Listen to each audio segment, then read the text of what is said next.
छोटी काशी में गुर्जर घाटी के नजदीक प्रभातपुरी के खोले में विराजित है मां वैष्णो देवी।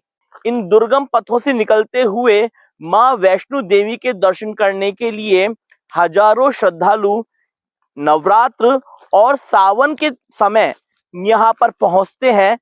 खास बात यह है कि सावन में यहाँ बहने वाला झरना किसी प्राकृतिक विहंगम दृश्य से कम नहीं।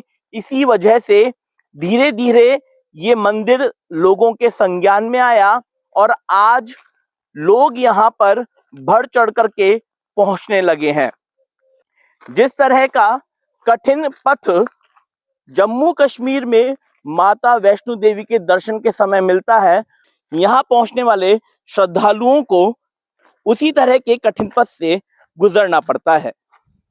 फिलहाल इस झरने की स्पीड काफी कम है, कम पानी यहाँ पर आ रहा है, लेकिन सावन के महीने में यहाँ पर आप जिस तरह से चट्टानों पर पानी के निशान आप देख सकते हैं, उससे अंदाजा लगाया जा सकता है कि झरने की जो गति है वो कितनी तेज हुआ करती होगी।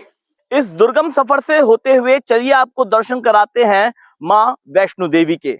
पहाड़ों के बीच माता रानी का स्थान, सीधे आपको यहाँ पर जिस तरह से सांझी छत से होते हुए जिस तरह से मां वैष्णो देवी के दर्शन त्रिकूट पर्वत पर होते हैं, उसी तरह का नजारा यहाँ पर आप देख सकते हैं। उसी तरह से यहाँ पर तीन पिंडी जो मां काली, मां लक्ष्मी और मां सरस्वती का स्वरूप कहलाती हैं, वो यहाँ पर विराजमान है। कुछ समय पहले तक यहाँ पर चमगादड़ भी हुआ करते थे, लेकिन धीरे धीरे जब लोगों का यहाँ पर आना शुरू हुआ और इस स्थान की कायाकल्प की गई तो बदलाव आया और आज ये वर्तमान स्वरूप जहाँ पर लोग आस्था और श्रद्धा के साथ पहुंचते हैं। ये प्राचीन मंदिर है, ये तपोभूमि है संतों की। और प्रभातपुरी जी यहाँ संत थे जो तप किया करते थे, उनसे पहले भी संत थे। प्रभातपुरी जी से पहले अमृतपुरी जी, गणेशपुरी जी, और प्राचीन मंदिर है ये। मुँह माता जी का जैसे स्वरूप है उसी तरीके से यहाँ भी है। तीन पिंडियां हैं, काली, लक्ष्मी और सरस्वती, और चारों ओर कदमों के पेड़ हैं। साइड में बगल में झरना भी चलता है माता रानी के, बहुत शानदार। जैसे जैसे यात्री आने लगे, जैसे जैसे जिनको मालूम पड़ा, तो 2 से 4, 4 से 6 लोगों ने माता रानी ने अपना खुद का प्रचार अपना आप ही करवा लिया। मेरा यहाँ पुराना आना जाना है, करीब मान लो कि बचपन से ही हम यहाँ आते जाते थे। एक बड़ा झरना यहाँ पर बहता है, उसमें नहाने के लिए सावन में बहुत भीड़ आती है। अब भी जबरदस्त मेला टाइप हो जाता है।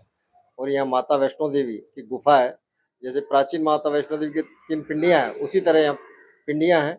और ऐसा प्राकृतिक सौंदर्य के रूप में ये मंदिर विख्यात है। अब काफी नवरात्र में भी लोग आते हैं यहाँ और अच्छी भीड़ होती है। जब भी बरसात अच्छी आती है तब ये झरना बहता है। यहाँ पर कितने लोग लगभग रोज पहुंचते होंगे दर्शन करने के लिए? अब ऐसे तो लोग पहुंचते ही है, नवरात्रों में ज्यादा आते हैं। तो जिस तरह से जम्मू कटरा में त्रिकुट पर्वत पर माता रानी विराजमान है और वहां उनके दर्शन करने के लिए लाखों श्रद्धालु हर वर्ष पहुंचते हैं, ठीक उसी तरह से जयपुर में अरावली पर्वत श्रेणी की कंदराओं में माता रानी विराजमान है, जिनके दर्शन करने के लिए आज सैकड़ों हजारों श्रद्धालु नवरात्र के पावन दिनों में यहाँ पहुंचते हुए नजर आते हैं। सहयोगी उमेश के साथ अंकुर जाकर, ईटीवी भारत, जयपुर।